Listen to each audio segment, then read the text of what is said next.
Olá, a Causa Operária TV está de volta aqui nessa tarde do dia 15 de julho.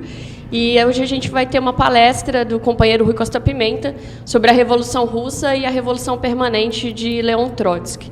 Esse é um tema uma palestra que está introduzindo o tema da Revolução Russa, que faz parte que é o curso principal da 40ª Universidade de Férias, que o Partido da Causa Operária, junto com a JR, vai realizar a partir do próximo dia 21, aqui no interior de São Paulo.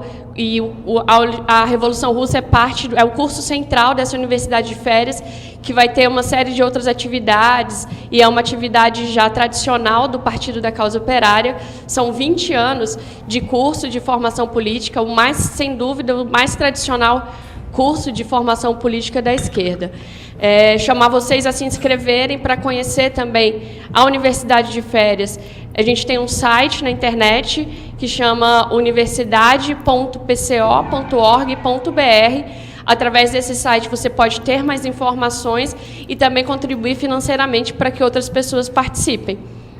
Então, aqui no Centro Cultural Benjamin Perret de São Paulo, eu vou passar a palavra para o companheiro Rui Costa Pimenta, que vai fazer essa palestra sobre a Revolução Russa e a Revolução Permanente.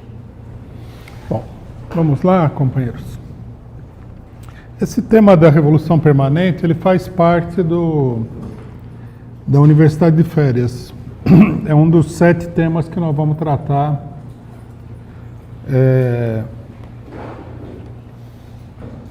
a partir, não desse final de semana aqui, mas do próximo, em Jundiaí.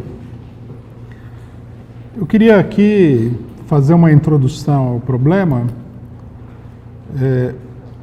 tomando o problema da Revolução Permanente de um ponto de vista histórico, né? Na Universidade de Férias nós vamos pegar mais a questão de um ponto de vista teórico, né? Explicando mais detalhadamente em que consiste a teoria da Revolução Permanente, né? Eu acho que essa introdução também vai ser útil para quem for participar da Universidade de Férias. A teoria da Revolução Permanente, ela é uma teoria que deu lugar a uma grande quantidade de polêmicas. Por causa das condições de evolução da Revolução Russa depois de 1917, com a ascensão do stalinismo e tudo mais. A teoria da Revolução Permanente ela foi atribuída a Trotsky, né, e foi rotulada como uma teoria antimarxista e foi um dos carros-chefe da luta ideológica contra as posições revolucionárias na Rússia no momento da ascensão do stalinismo. Bom, no entanto, a expressão Revolução Permanente e a ideia da Revolução Permanente, ela tem a sua origem no próprio Marx. Foi Marx que usou a expressão pela primeira vez no marco da Revolução Alemã de 1848. A Revolução de 1848 foi uma revolução onde a burguesia alemã lutou pelo poder contra a aristocracia fundiária alemã e contra a monarquia e acabou sendo derrotada. Num dado momento da revolução, né, Marx entendeu que a pequena burguesia iria tomar a frente da revolução, que havia sido abandonada pela burguesia, e que a classe operária não deveria confiar na pequena burguesia, mas deveria se preparar para o momento que a própria pequena burguesia iria abandonar a revolução e o proletariado tomaria as rédeas do processo revolucionário. Então Marx fala que o proletariado deve tornar a revolução permanente, né, e impedir que a revolução retroceda. Esse é um texto, embora importante, né, um texto que foi escrito de orientação política para a Liga dos Comunistas na Revolução de 1848, Mas é um texto breve e o tema não volta a ser tratado. Ele vai reaparecer na Rússia, né? No meio dos debates que fazem parte da formação das forças políticas russas, em particular da formação do Partido Revolucionário, que vai dirigir a Revolução de 1917, que é o Partido Bolchevique. Aqui seria interessante a gente contar desde o princípio a história e a importância desse debate, né? Primeiramente, nós temos que entender que a Rússia apresentava uma característica social, quer dizer, do ponto de vista da sua formação histórica e da formação das suas classes sociais, peculiar e diferente do restante da Europa. Que era o quê? A Rússia era o país mais atrasado da Europa, um país predominantemente agrário, onde a maioria da população era composta de camponeses que, algumas décadas antes da Revolução Russa, meio século antes da Revolução Russa, haviam sido servos, né, nas grandes propriedades fundiárias russas, né? Praticamente uma classe de escravos que estava presa à terra, sem direitos, etc. e tal. Ao mesmo tempo, a partir do final do século XIX, desenvolve-se no país uma classe operária expressiva, importante, né, que começa a marcar sua presença na história russa com uma série de mobilizações e greves. Quer dizer, assim que a classe operária surge, depois de muito tempo em que o campesinato era visto como a classe explorada por excelência, como sendo o povo, né, surge uma classe social nova que apresenta um grande dinamismo. E aí surgem também, né, as primeiras ideias e os primeiros debates marxistas sobre o problema da formação social russa. Nós temos que lembrar que até o momento em que os marxistas se fazem presentes, que é por volta de 1880, 88, no final do século XIX, a política, a ideologia, a teoria social russa era dominada pelo que nós conhecemos como populismo. Quer dizer, setores de esquerda que existiam na Rússia há muito tempo, né, que foram evoluindo a partir de uma série de lutas e debates, que tinham uma ideia básica, que era a seguinte: para derrubar o governo da autocracia, da ditadura do czar, e acabar com o domínio dos senhores feudais russos, era preciso mobilizar o campesinato russo, era preciso educar politicamente o campesinato russo, organizar o campesinato, e o campesinato seria o motor de uma revolução que derrubaria as estruturas políticas russas. Ao mesmo tempo, né, por uma série de características, a fraqueza da burguesia russa e tudo mais, esse movimento ele já nasce sob uma forte influência do socialismo europeu, né, sob a influência do socialismo, logicamente, que não marxista, do socialismo utópico, das ideias que começam a se desenvolver a partir da Revolução Industrial, de pessoas que começam a falar do socialismo de uma maneira um tanto abstrata. Os populistas russos, eles, nesse sentido, fazem uma espécie de mistura ideológica, que vai ser muito, apesar de ser um tanto quanto sem fundamentação científica, ela vai ter uma enorme influência no desenvolvimento das ideias políticas na Rússia, que é o seguinte: primeiramente, eles rejeitam a ideia de que a Rússia tem que passar pelo capitalismo. Os intelectuais russos que haviam viajado para a Europa, que haviam entrado em contato com os intelectuais de esquerda europeus, eles adquirem desses mesmos intelectuais europeus uma dura crítica ao capitalismo, que é visto como, não como um sistema que havia possibilitado um progresso desses países, mas como um sistema de brutal exploração da classe operária dos principais países. Então, esses intelectuais que estão num país que vive antes do capitalismo, eles já surgem com um preconceito, vamos dizer assim, ou com uma ideia formada de que o capitalismo é uma coisa muito negativa. O que é uma peculiaridade, porque o normal seria o quê? Que as pessoas que querem acabar com o feudalismo existente no país, com a monarquia, com a aristocracia, pensassem na substituição desse sistema por um sistema capitalista, por um sistema industrial, por um sistema de determinado progresso econômico como havia na Europa. Mas pela peculiaridade, né, do seu desenvolvimento, né, o fato de que eles surgiram já numa época em que o capitalismo se via confrontado pela classe operária, pelas ideias socialistas, eles rejeitam essa perspectiva. Em segundo lugar, esses intelectuais, eles sofrem a influência de uma doutrina que é muito forte na Rússia no século XIX, né?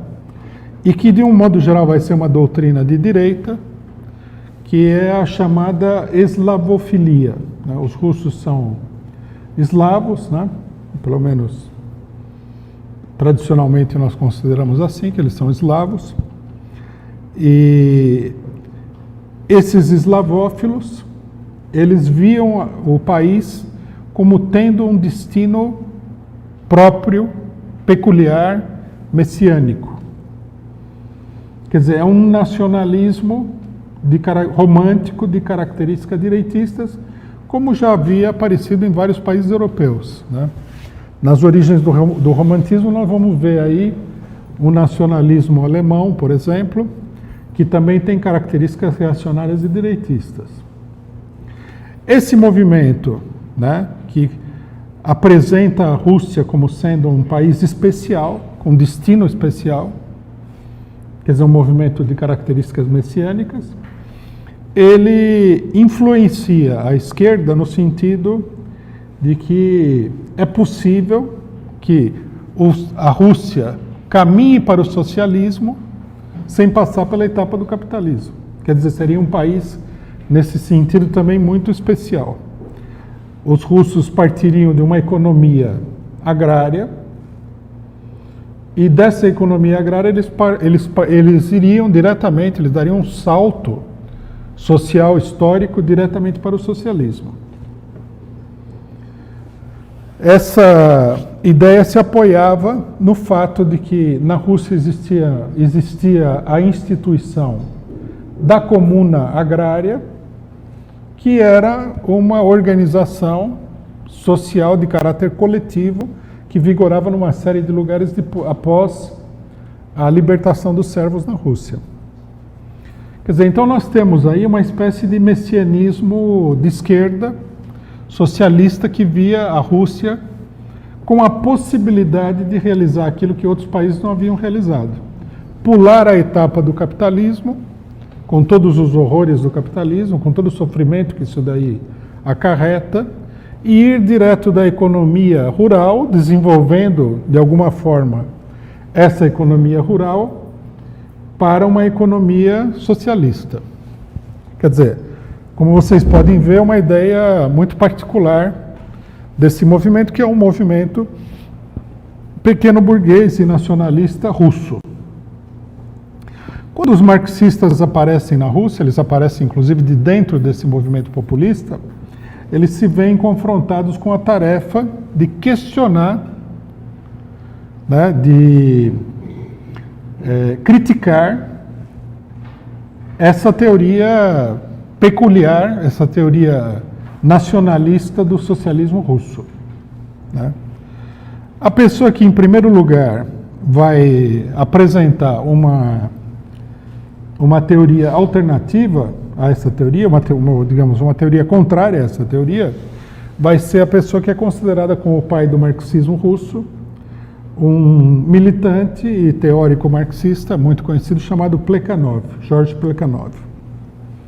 Ele vai dizer o seguinte, que a teoria dos populistas, se alguma vez na vida ela teve algum fundamento, ela é uma teoria ultrapassada, que na Rússia, né, no final do século XIX, o capitalismo já havia começado a se desenvolver e iria se desenvolver inevitavelmente. Que as instituições agrárias russas estavam todas em decadência, seja o latifúndio, seja a comunidade rural de tipo social, e que o capitalismo iria se implantar na Rússia, quer os populistas gostassem ou não.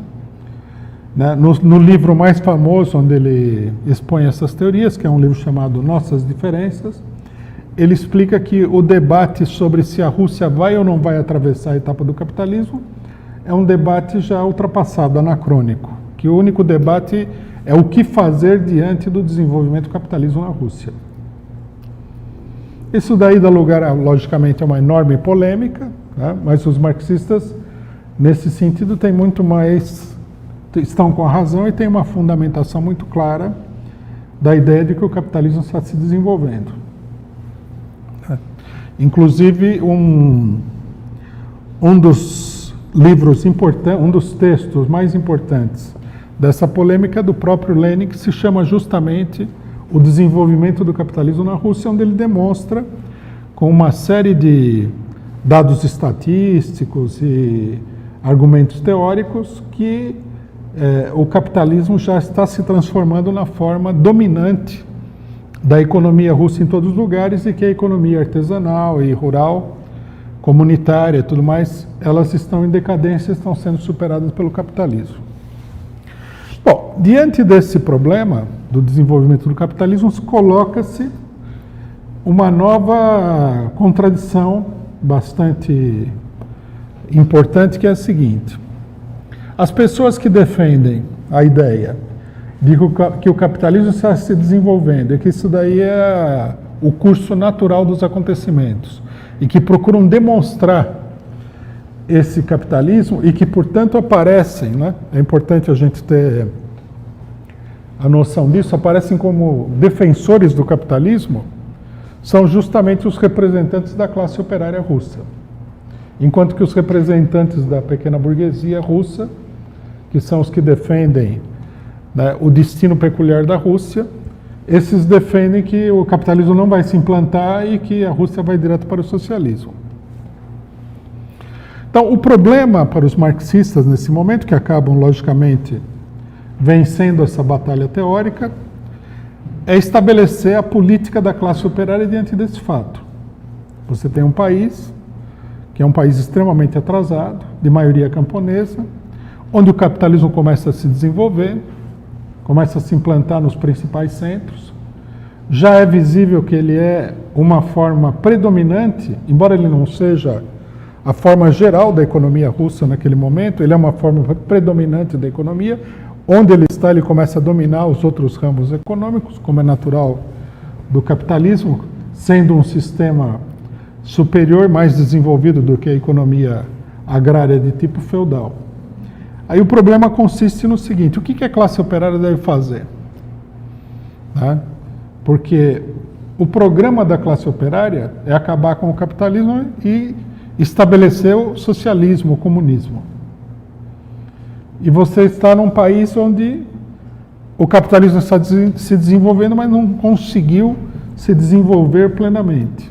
Né? Então, um outro problema a ser resolvido que se apresentou aí para a esquerda russa, em particular os marxistas russos. Então, como solucionar esse problema? Então, Plekhanov aponta o seguinte, que o que está em pauta na Rússia é uma revolução que resolva as chamadas tarefas democráticas. Quer dizer, uma revolução que elimine os resquícios, né, de feudalismo e abra caminho para um pleno desenvolvimento do país, no sentido capitalista, para que, sobre a base desse desenvolvimento capitalista, se possa ter uma revolução socialista e a dominação da classe operária. Essa teoria apresenta um problema complexo, né? Porque é muito visível que a burguesia russa não é uma classe revolucionária, o próprio Plekhanov diz isso daí, que a burguesia, de um ponto de vista geral, mundial, já havia há muito deixado de ser uma classe revolucionária, e que, portanto, você tinha pela frente uma revolução burguesa sem a burguesia, né? Sem poder contar com a ação revolucionária da burguesia para concluir essa revolução. Esse problema ele permanece relativamente abstrato para os marxistas russos, quer dizer, um problema que não é um problema prático, até a Revolução de 1905. Até aquele momento, havia uma unanimidade, digamos assim, entre os russos que diziam que era preciso derrubar o governo do czar, que era preciso realizar uma revolução, acabar com as classes feudais, e que essa seria a tarefa do momento. E essa tarefa fica, né, até certo ponto, como uma tarefa vaga. Que forma política que vai assumir isso? Como é que vai se dar? Quem vai fazer? Como é que vai ser? Etc. e tal. Quando se aproxima a Revolução de 1905, quer dizer, a Revolução deixa de ser um problema especulativo para ser um problema de política prática, abre-se um debate sobre qual deve ser a posição da classe operária diante da Revolução iminente. Quem toma a iniciativa no sentido de formular uma política é a ala bolchevique da social-democracia. Nesse momento, os socialistas estão divididos entre bolcheviques e mencheviques.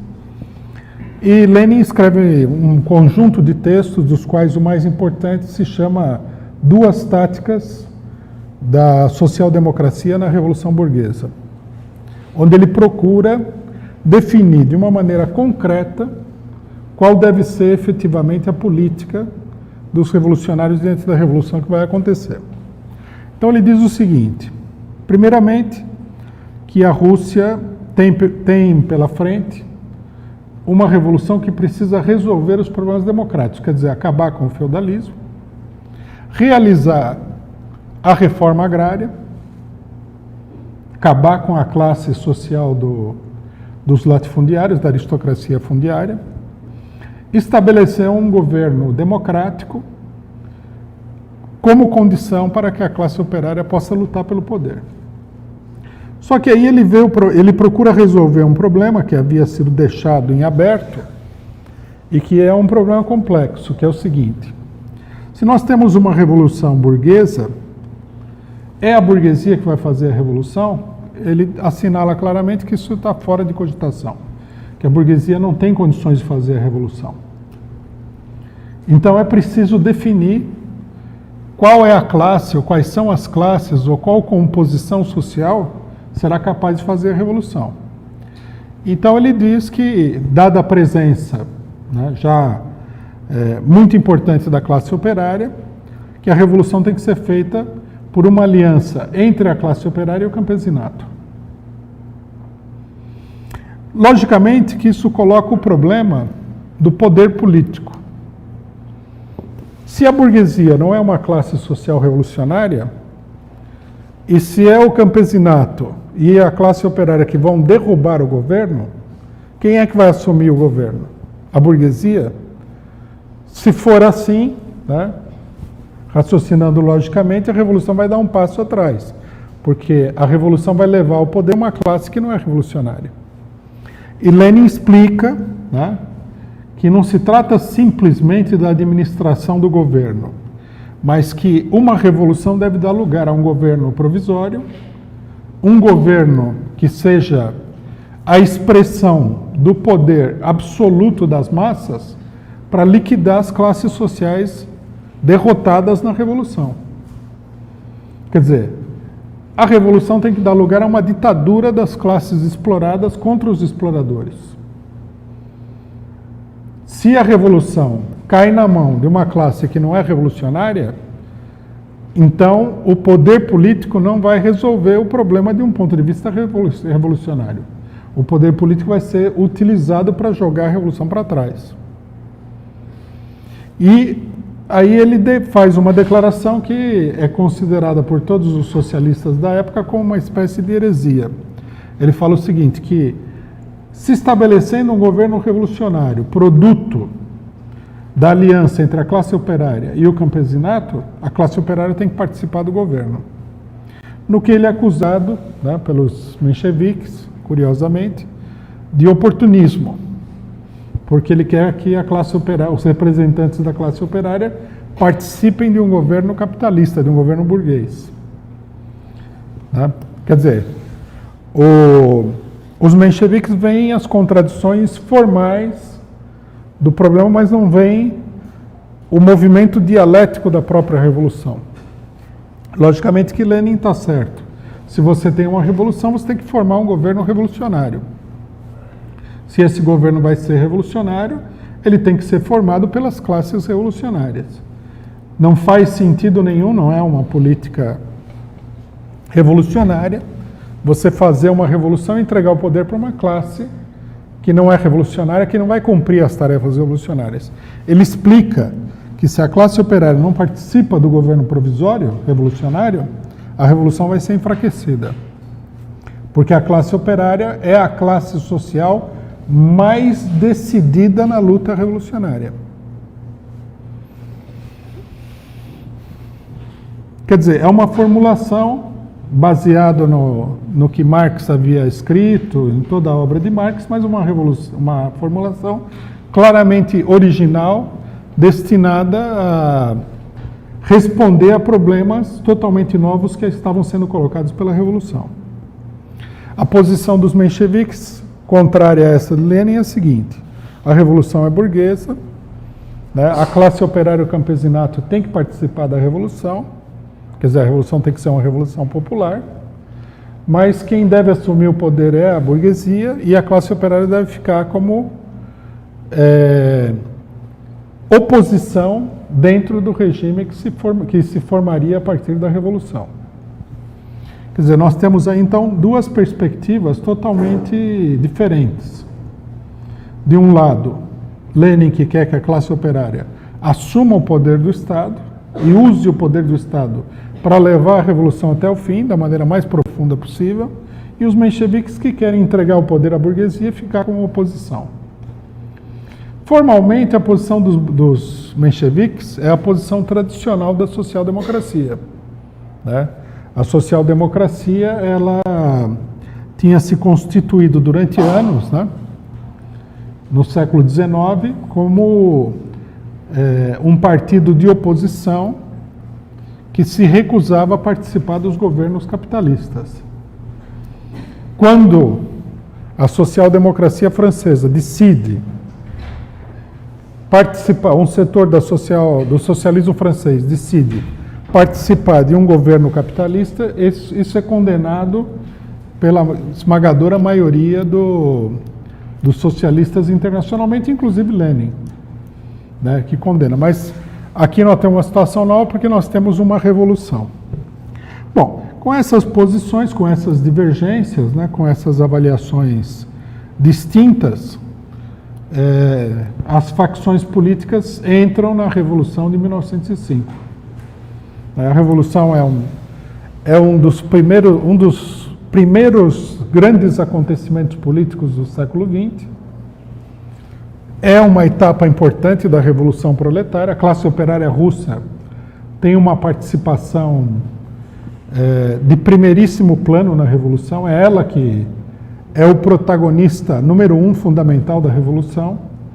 A Revolução, inclusive, um dos momentos culminantes da Revolução é a greve geral da classe operária, que envolve mais de 5 milhões de trabalhadores na Rússia, paralisa todo o país, coloca a aristocracia contra as cordas, etc. e tal.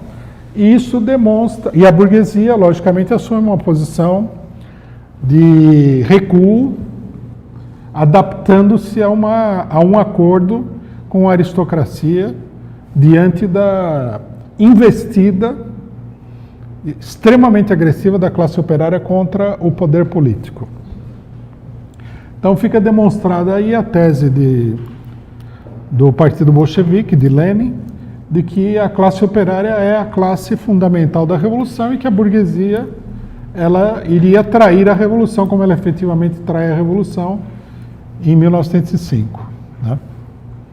Quer dizer, a revolução de 1905 liquida, do ponto de vista prático, uma parte dessa polêmica. A classe operária russa cria os sovietes, quer dizer, conselhos operários, que são a verdadeira liderança da revolução. Ela é o exemplo, né, e o guia da revolução em relação ao campesinato. O campesinato vai a reboque da classe operária. Tudo isso se demonstra como extremamente acertado. O que não fica definido com clareza é justamente o problema do governo, né? Porque a revolução não chega no ponto da formação de nenhum tipo de governo revolucionário. Ela é derrotada antes da formação do governo revolucionário. Esse problema fica em aberto. Né?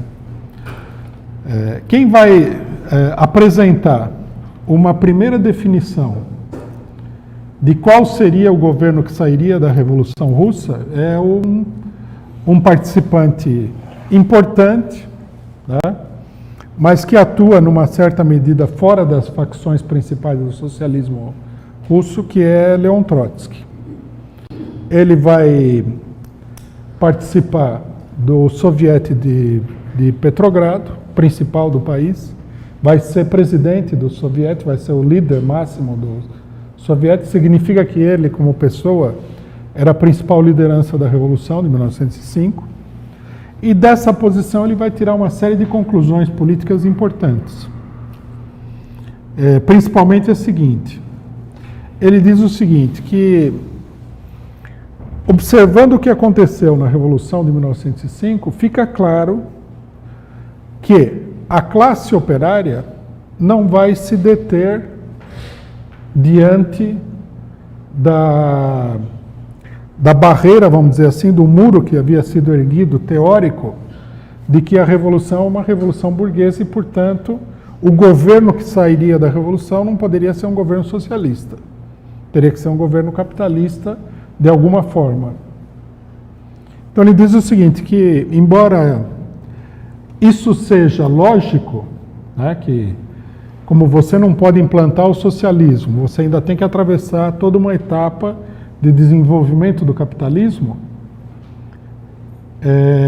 e portanto seria lógico que você tivesse um Estado capitalista e um governo de tipo capitalista, ainda que fosse formado pelas classes revolucionárias do momento. A classe operária, pelo próprio desenvolvimento da situação, não vai se submeter a essa lógica, né? A situação havia, segundo ele, ultrapassado essa etapa e essa possibilidade. Que, se a classe operária, né, chegar ao poder na Rússia, ela vai acabar expropriando a burguesia. E ele havia visto isso não como um problema teórico geral, mas pela própria ação da classe operária na Revolução de 1905. Ele havia visto o desenvolvimento das contradições entre a classe operária liderando a revolução e a política contra-revolucionária da burguesia. Então ele diz o seguinte, se a revolução chega à formação do poder, como disse Lenin, por exemplo, e forma-se um governo entre a classe operária e o campesinato, esse governo não vai se deter nos marcos do capitalismo e do Estado burguês, mas vai estabelecer a ditadura do proletariado. E o campesinato também não tem condições, não tem organização, não tem desenvolvimento político para participar com pé de igualdade com o proletariado nesse governo. Então, o governo vai ser um governo operário, apoiado pelo campesinato, e não um governo formado pela classe operária e pelo campesinato em condições iguais. Essas conclusões teóricas, elas ficam relativamente desconhecidas, né? Trotsky se apropria da expressão de Marx, da Revolução Permanente, para designar essas ideias que ele desenvolve. Essas ideias estão desenvolvidas num capítulo especial do livro, onde ele faz o balanço da Revolução de 1905, que se chama 1905. E essas conclusões, já há muito tempo, são publicadas num livro separado, com o nome de Balanço e Perspectivas. É onde aparece pela primeira vez a teoria da Revolução Permanente de Trotsky. Só que Trotsky, primeiro, é uma pessoa sem nenhuma facção sólida de partido, tá? E, digamos assim, não é um dos setores fundamentais no debate que se abre após a Revolução de 1905. O próprio livro dele é confiscado pela polícia, né? Logo depois que é impresso, e é destruído. Então, pouquíssimas pessoas tiveram a oportunidade de ler, discutir e avaliar a teoria dele da Revolução Permanente. Bom, o problema vai ser reaberto novamente na Revolução de 1917, né, onde ele vai ser, digamos assim, completamente esclarecido, elucidado pelos acontecimentos históricos. A Revolução de 1917, ela, para os participantes da Revolução de 1905, ela aparece como uma reprodução ampliada dos acontecimentos anteriores. Ampliada e, digamos assim, passando o filme parece que está passando uma velocidade maior. Em 1905, os trabalhadores acabam formando os conselhos operários, depois de várias tentativas. Em 1917, a Revolução explode e os trabalhadores imediatamente formam os conselhos operários que se espalham pela Rússia toda. Já não só como conselhos operários, mas como conselhos de soldados, camponeses, etc. e tal. Quer dizer, a classe operária já se coloca de imediato como postulante ao poder de Estado. A formação dos soviets é uma declaração de luta pelo poder. É a demonstração da classe operária de que ela vai lutar pelo poder. À medida que a revolução se desenvolve, fica cada vez mais claro que o problema está... a situação política está dividida entre a burguesia, né, que é contra-revolucionária, abertamente contra-revolucionária, que quer continuar a guerra, que fala em democracia, mas não dá nenhuma possibilidade de que as massas intervenham no regime político, de que não quer resolver o problema agrário, que é uma aliança com os latifundiários, e de outro lado a classe operária que expressa todas as reivindicações populares. Bom, e finalmente, né, no desenvolvimento dessa luta, a classe operária toma o poder na segunda etapa da Revolução, que é a Revolução de Outubro de 1917, estabelece um governo operário que conquista o apoio da esmagadora maioria do campesinato através da realização, imediatamente, a primeiro decreto do novo governo revolucionário, o decreto da terra, onde se decreta a expropriação de todo o latifúndio e chama o campesinato a ocupar toda a terra. Quer dizer, essa questão da reforma agrária que a gente vê no Brasil, que é uma discussão que tem 50 anos já, eles resolveram com um decreto no primeiro dia da Revolução. Então se estabelece aí a ditadura da classe operária, apoiada no campesinato. E esse governo revolucionário entra em conflito total, tanto com a burguesia local, como com o imperialismo, como com as variantes da esquerda pequeno-burguesa, que se juntam todas elas à contra-revolução. É importante destacar esse fato, porque no Brasil nós temos aí uma variedade extremamente ampla de esquerda pequeno-burguesa. Na Revolução Russa, a esquerda pequeno-burguesa, toda ela passou para o lado da contra-revolução.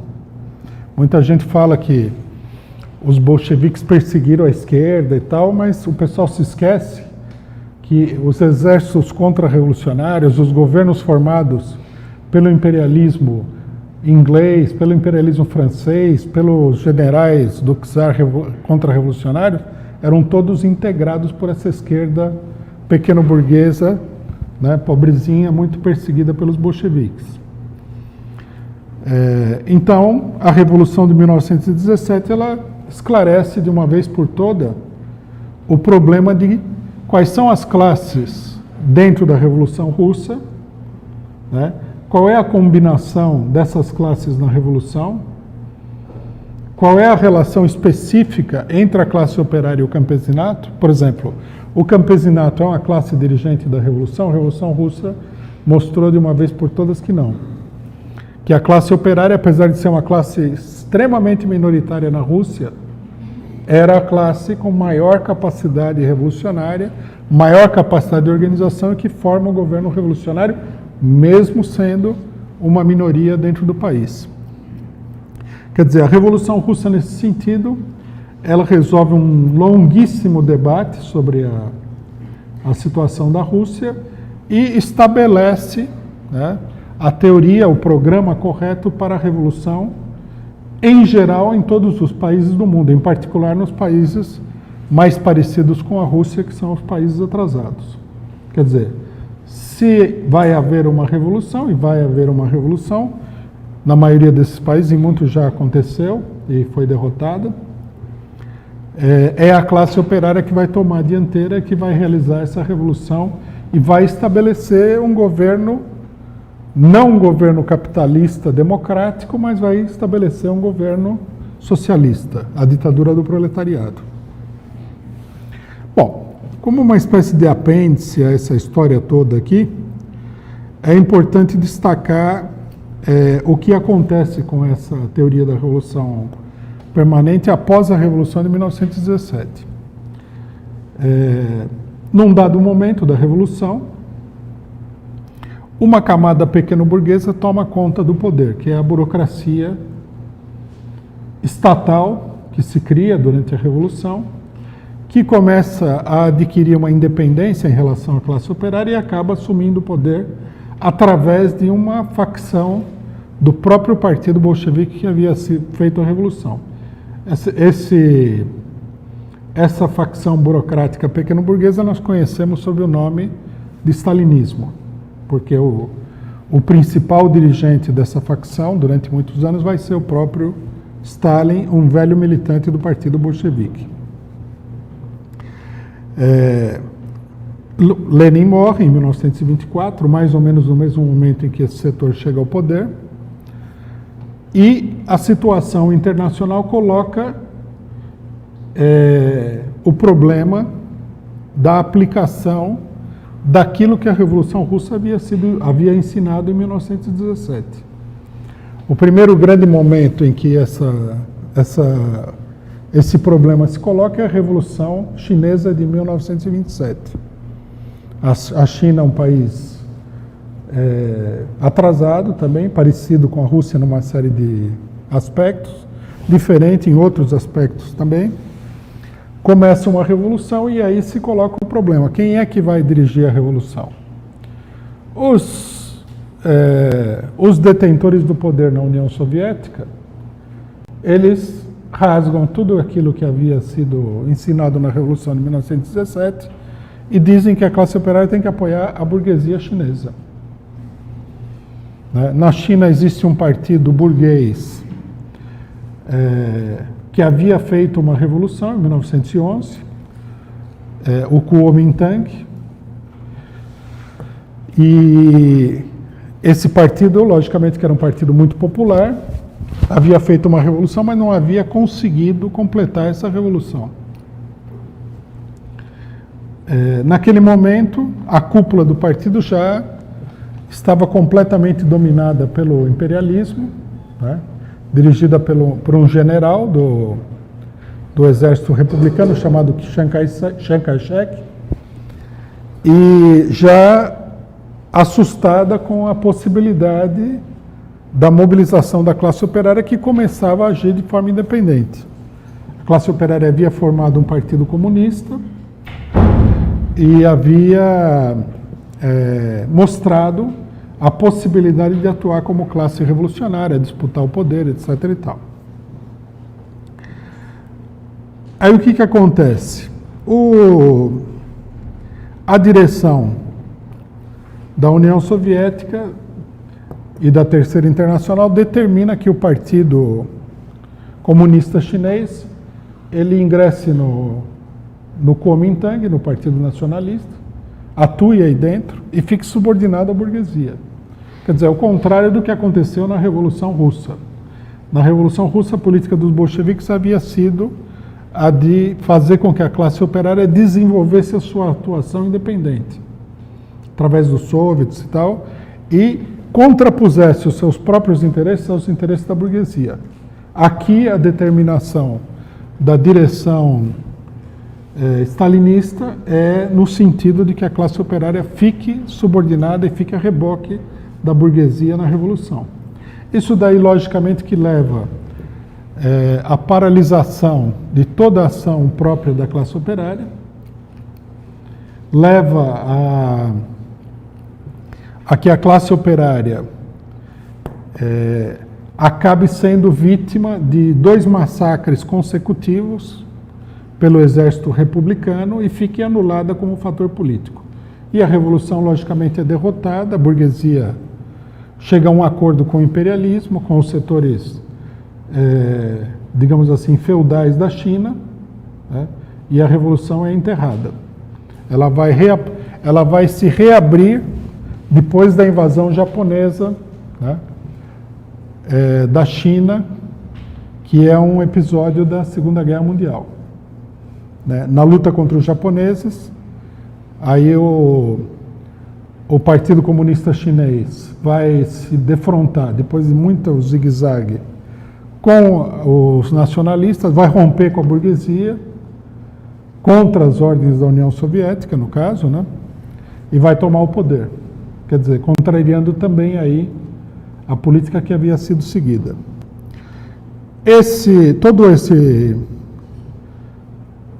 Todos esses acontecimentos dão lugar a um ataque à ideia da revolução permanente. Quer dizer, a ideia de que a classe operária, que nós estamos numa época em que a revolução, mesmo nos países mais atrasados, países que têm várias tarefas da democracia burguesa, da revolução burguesa, para serem realizadas, ela só pode ser levada a cabo, só pode ser concluída, só pode ser efetivamente realizada pelo proletariado, quando o proletariado assume o poder e estabelece a ditadura do proletariado.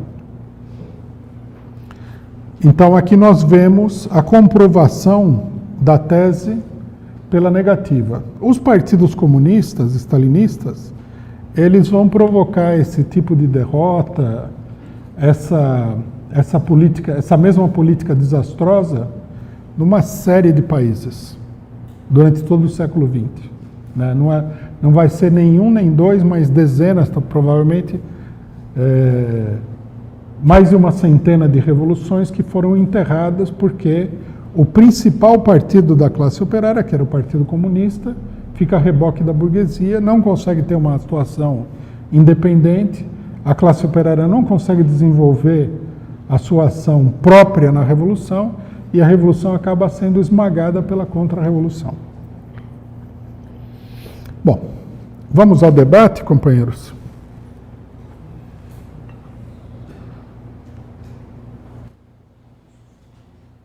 A gente tem algumas questões que foram colocadas aqui no chat do YouTube, e a primeira que eu vou fazer é uma das últimas, vou começar de trás para frente, que é por que a classe operária foi perdendo força na União Soviética ao longo do tempo.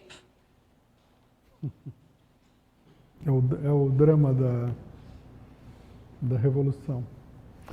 A primeira coisa, antes de explicar o problema em si, né, eu queria esclarecer que isso daí que parece ser uma grande anomalia, não é uma anomalia.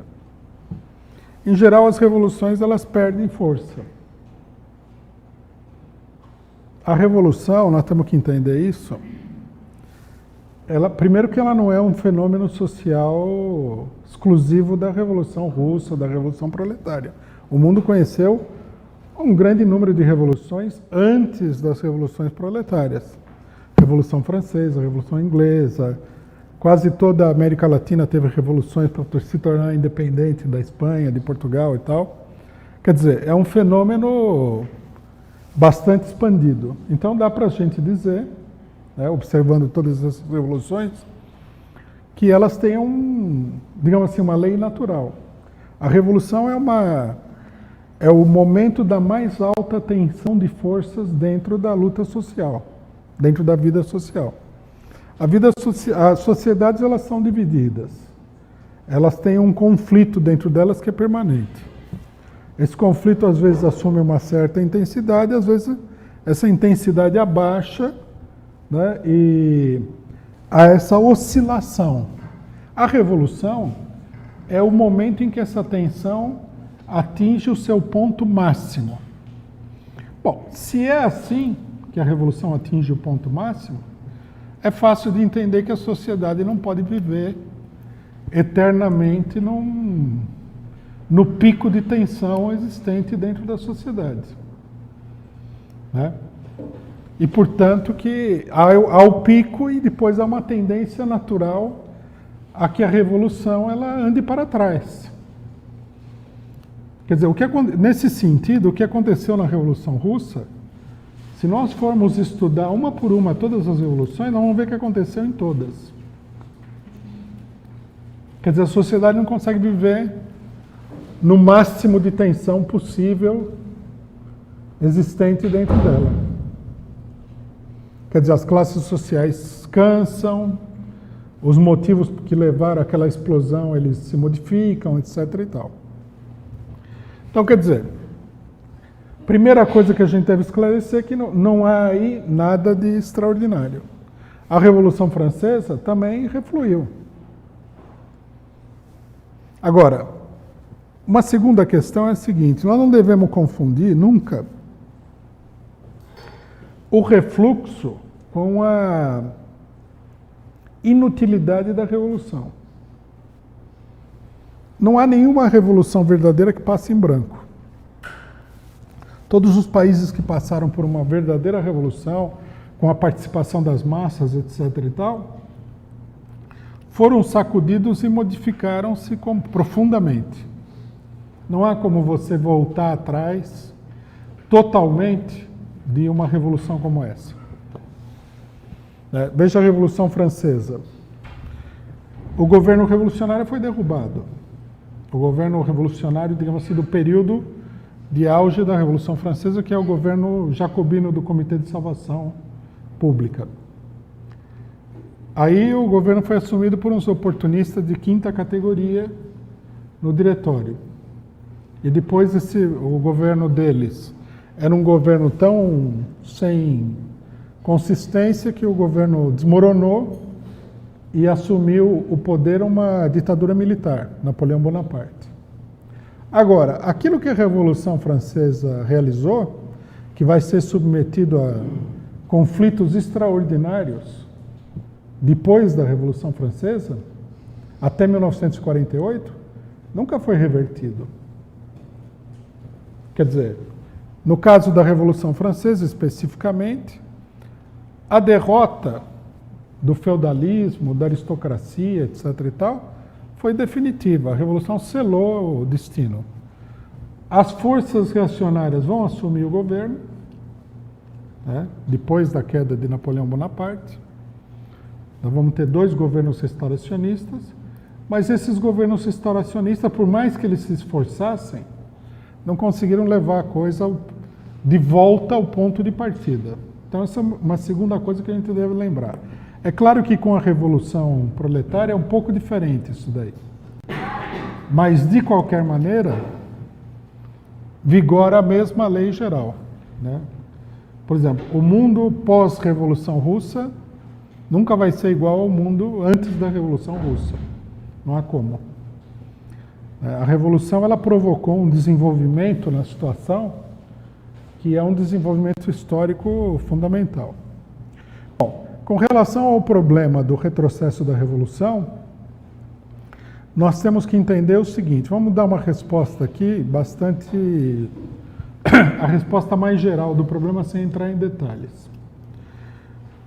O grande problema da Revolução Russa é o seguinte, a Rússia, como foi dito aqui, era o país mais atrasado da Europa.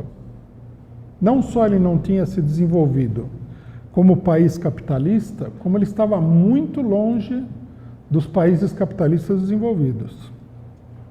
Quer dizer, a Revolução Russa é uma peculiaridade da época convulsionada, né, que nós vivemos. Ela, digamos que ela não é a forma natural da Revolução Proletária. A forma natural seria que a Revolução Proletária acontecesse na Inglaterra, na França, na Alemanha, Estados Unidos, num país onde as condições para o desenvolvimento em direção ao socialismo estivessem dadas. Na Rússia, essas condições não estavam dadas. Então, era uma coisa natural que a dominação da classe operária russa enfrentasse aí uma resistência da própria economia russa extraordinariamente grande. Quer dizer, o proletariado ele tinha a missão de levar um país extremamente atrasado até a superação do capitalismo mais desenvolvido. Uma missão extraordinariamente difícil, para não dizer que, para ser realizada na Rússia, ela era uma missão impossível. Tanto que os russos falaram, ou acontece a Revolução Internacional, vem em socorro da Rússia, ou o governo na Rússia vai sucumbir sob os ataques da burguesia, que foi o que aconteceu. Quer dizer, nesse sentido também não havia nada de extraordinário no retrocesso. O que é extraordinário é que o Estado surgido da Revolução não sucumbiu de imediato. Ele permaneceu, ninguém conseguiu acabar com ele. Ele foi deformado. É como se ele tivesse sofrido uma pressão, né, e perdesse aquela forma original, mas não foi destruído. O que é um dado que eu acredito que nem mesmo os fundadores do Estado Soviético acreditassem que fosse possível. Que nas condições de isolamento, com uma direção política totalmente confusa e sem nenhuma noção clara do que estava fazendo, uma direção que não era uma direção proletária, que esse Estado sobrevivesse tantos anos assim.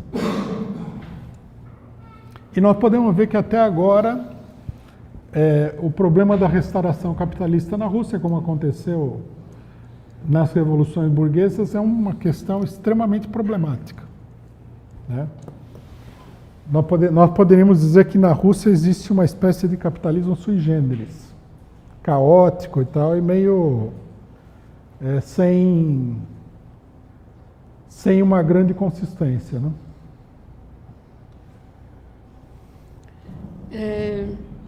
A primeira pergunta que eu vou fazer agora, tem um debate no chat sobre várias considerações da União Soviética e tudo. Mas uma coisa que teve uma discussão é sobre como Trotsky aderiu aos bolcheviques. Foi Lenin que levou? Como que foi essa adesão? Não, Trotsky e Lenin tiveram muitas divergências antes de 1917, nas quais, quase que invariavelmente, Trotsky esteve errado, né?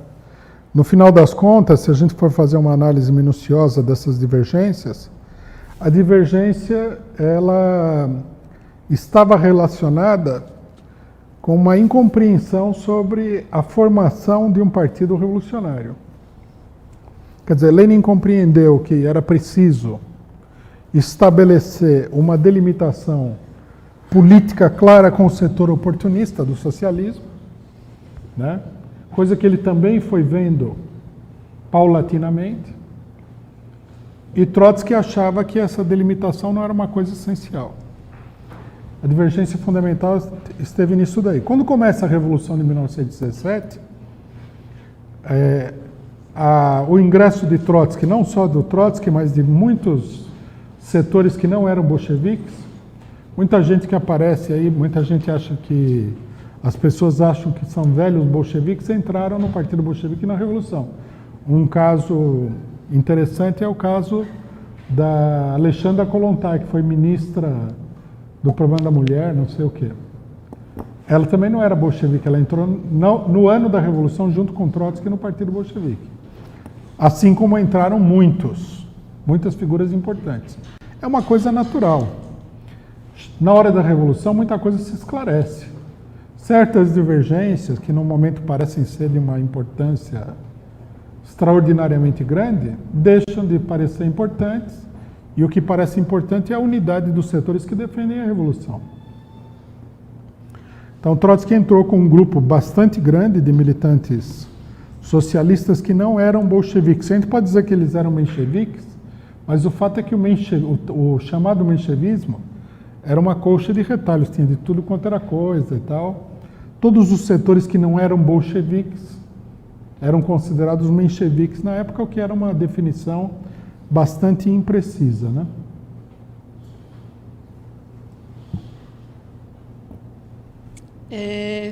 A próxima pergunta é: até que ponto a morte de Lenin deixou os trabalhadores fora de prumo na continuidade da Revolução? E por que os trabalhadores deixaram a burocracia tomar conta? Aí emenda o problema da reação do Trotsky após a ascensão da burocracia, do stalinismo. Olha, os trabalhadores aparecem sempre com a culpa de tudo, né? Os trabalhadores deixaram a burocracia tomar conta. Naquele momento lá, você praticamente podia contar nos dedos as pessoas que achavam que o que estava acontecendo na União Soviética era uma coisa que estava fora de lugar, que alguma coisa de errado estava acontecendo. No mundo todo o pessoal estava hipnotizado aí pelo brilho da União Soviética e tudo mais. Demorou muito para que a ideia que hoje é comum, que o stalinismo foi um completo desastre, etc. e tal, se impusesse. Até a morte de Stalin, aproximadamente, Stalin era endeusado pela esmagadora maioria da esquerda que não fosse, vamos supor, social-democrata.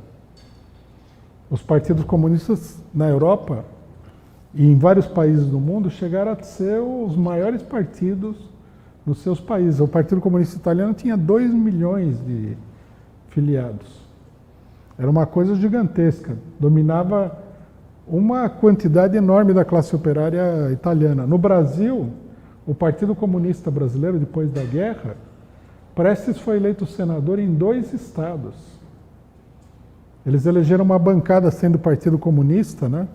Quer dizer que estava todo mundo contra eles, de 16 membros da Assembleia Constituinte.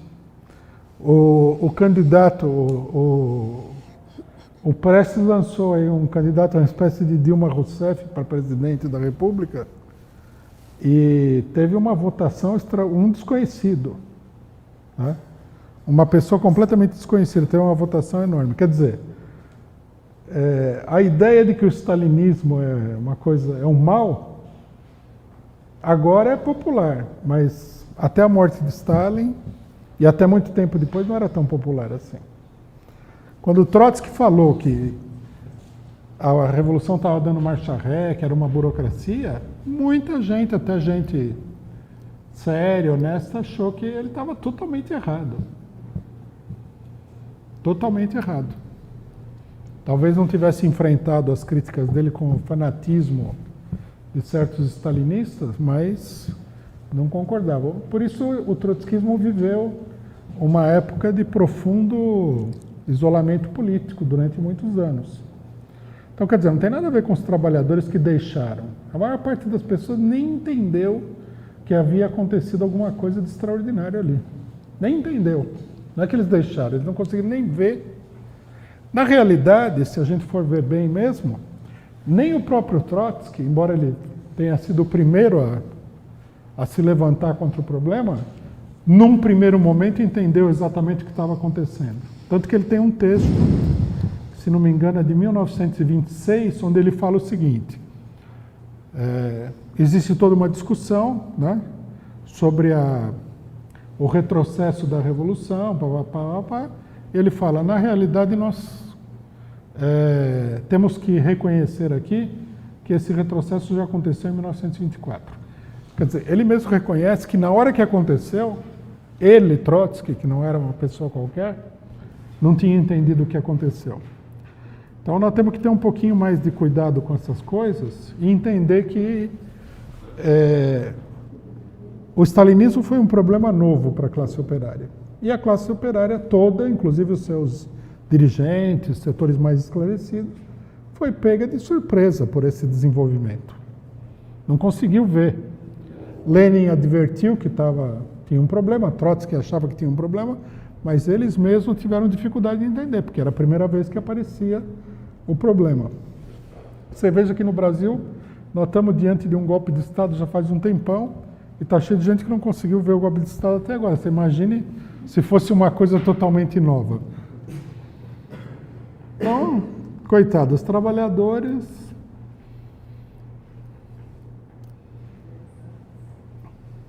Não podemos culpar os trabalhadores assim com essa facilidade. Não, só mais um detalhe que eu acho que é importante. Quando a gente fala os trabalhadores, é um erro, porque os trabalhadores, eles percebem os problemas através dos seus dirigentes. Não existe isso daí do trabalhador individualmente ter uma luz ali, uma revelação divina e entender tudo o que está acontecendo.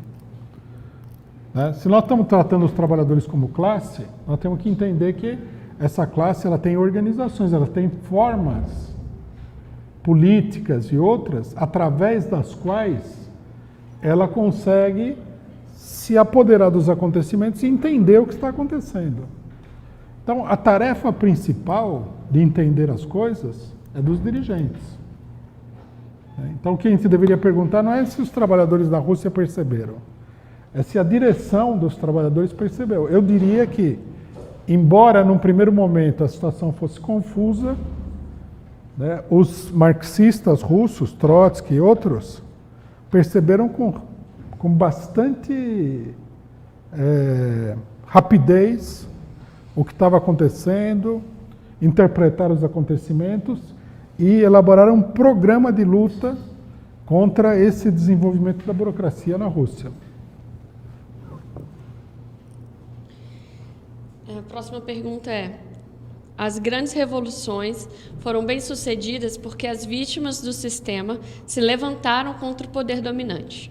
Como movimentar as verdadeiras vítimas do atual sistema opressor no Brasil?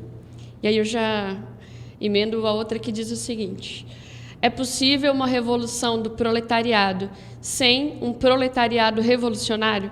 Pergunto isso pois os trabalhadores brasileiros não têm tendências revolucionárias. Bom, com relação à primeira, as vítimas do capitalismo somos nós. Não dá para a pessoa se colocar fora das vítimas do capitalismo. Todos nós somos vítimas do capitalismo.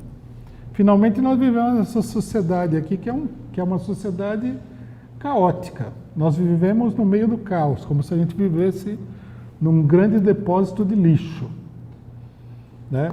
Logicamente que algumas pessoas isolam os fatores. Então, como ele ganha um salário e tal, sei lá, a vida dele parece um pouquinho mais bem organizada, ele ignora que no Brasil tem 50 milhões de pessoas recebendo o Bolsa Família, que vão perder logo esse Bolsa Família, vão ficar na mais completa miséria. Ele ignora a situação do homem do campo, ele ignora esse quase 1 milhão de pessoas que estão na cadeia, que é o inferno na Terra, né? É o inferno transportado do inferno para o solo terrestre, a prisão. Hoje tinha uma reportagem aí, acho que na Folha de São Paulo, sobre a prisão no Amazonas, onde eles colocam mulher, criança, homem, tudo amontoado dentro das celas. Quer dizer, essa é a nossa sociedade, não é que o preso do Amazonas é um alienígena. é um ser de outro planeta. Esse é o mundo em que a gente vive. Nós somos as vítimas do capitalismo. Se a pessoa não entendeu isso, ela vai entender o dia que ela for ser atendida, seja no sistema público de saúde, seja no sistema privado, e o médico cortar o braço dele quando ele tiver com apendicite. Aí ele vai perceber que ele também é vítima do capitalismo, né?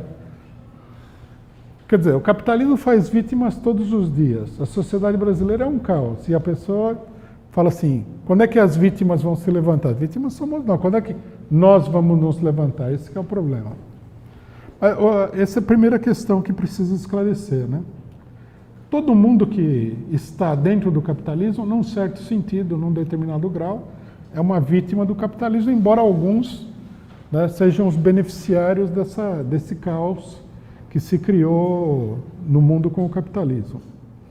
O problema é o seguinte, a pergunta, ela pressupõe que levantar-se contra as mazelas da sociedade em que você vive seria só um problema de vontade, de consciência. Uma vez que você sabe que o negócio está feio, você se levanta. Não é verdade. Por exemplo, eu sou militante há quase 40 anos. Então, eu já deveria ter me levantado, mas vou me levantar como? Eu vou pegar um fuzil, vou a Brasília e tentar arrancar a cabeça do Temer como um tiro? Por que eu não me levantei? É isso que todo mundo teria que se perguntar. Por que você não se levantou? Porque não é assim tão simples. Na realidade, o que nós precisamos, nós podemos, veja bem, logicamente que dentro da sociedade há situações muito desiguais. Eu poderia, por exemplo, ao invés de ter optado por uma política de esclarecer, organizar, etc. e tal, poderia ter me juntado aí com 20 pessoas, a gente poderia ter arrumado umas armas e se levantado em 20 pessoas contra o sistema político atual. Por que não? Teve gente que fez isso daí, no Brasil e em vários países do mundo. O problema é que a experiência já mostrou, é uma experiência bastante antiga, que isso aí não vai dar certo. Então nós temos que lutar para que haja um levante geral das massas contra o sistema de exploração. Esse é o problema. E isso não acontece por vontade de ninguém. Primeiro precisa de uma preparação, né?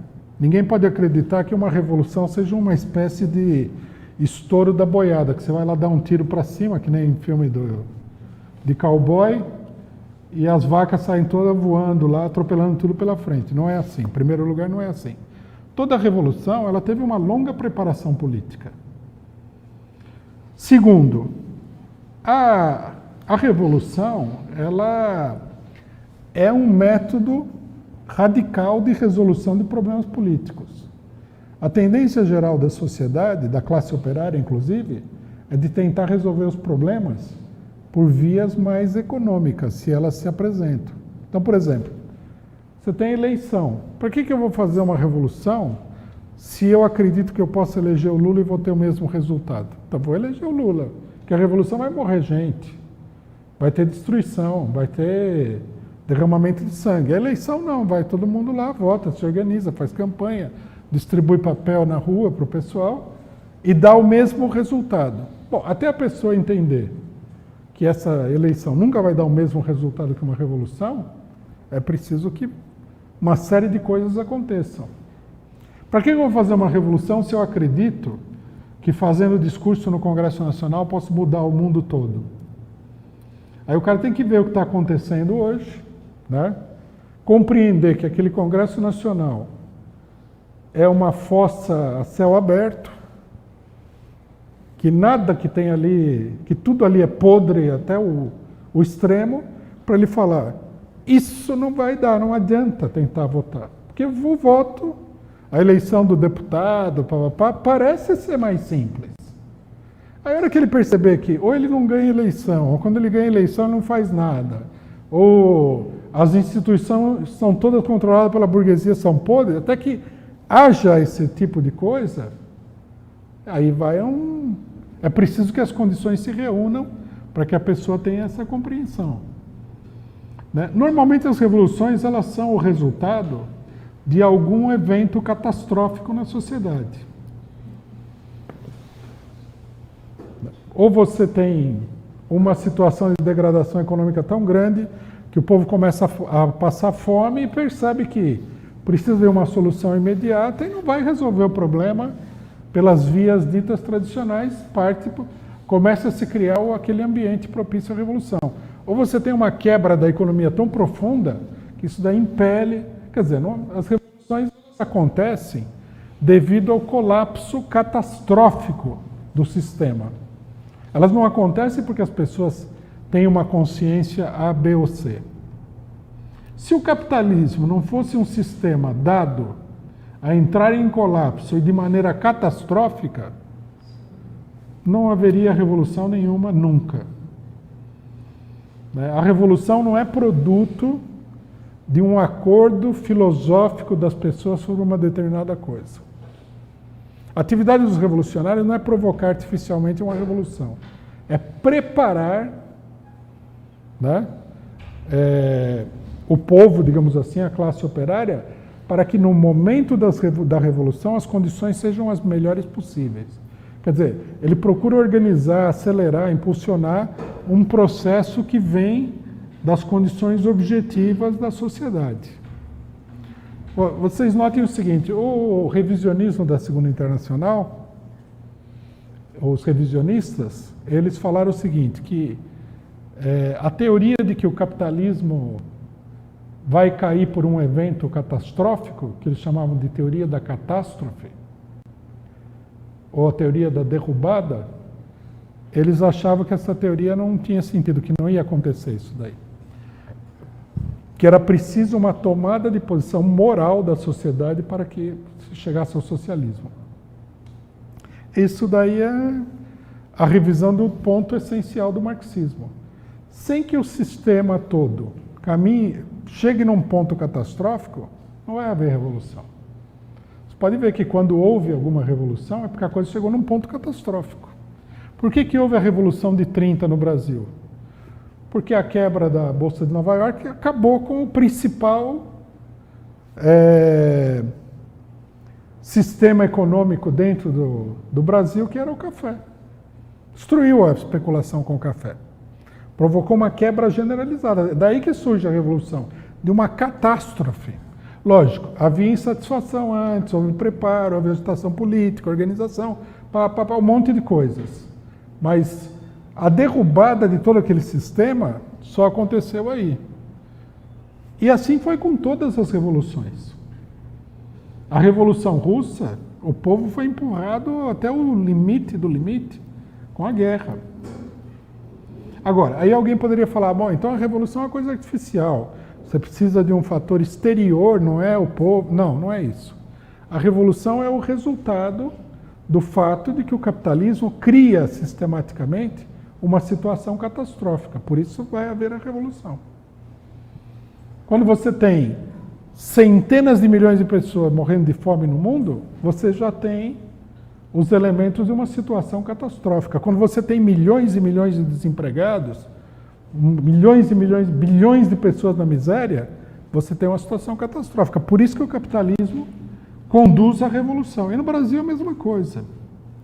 O imperialismo e esses vigaristas aí que deram o golpe no Brasil, eles na realidade eles estão forçados pela situação do capitalismo, empurrando o país para uma situação revolucionária. A reforma trabalhista, daí vão lá, prendem o Lula.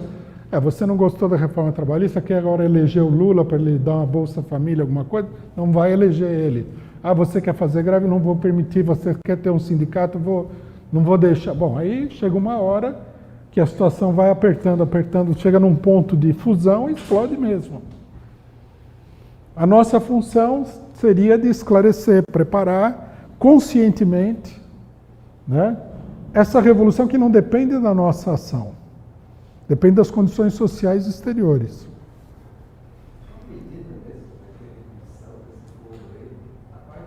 Só um pedido, gente. Palmeiras, o pessoal estava para esse jogo. Você que teve o óbito da Série D. A principal carta do campeonato. Vai estar preocupado. Eu sei que você é corintiano. Não sou corintiano. Só pedir para vir aqui no microfone, amigo, porque, inclusive, eu ia abrir a palavra para quem quiser fazer alguma pergunta aqui no plenário, para vir no microfone, porque senão quem está assistindo a gente não consegue entender o que está acontecendo aqui. Vamos só repetir. Ah, bom. Para ele. Fala lá. Para ele falar aqui.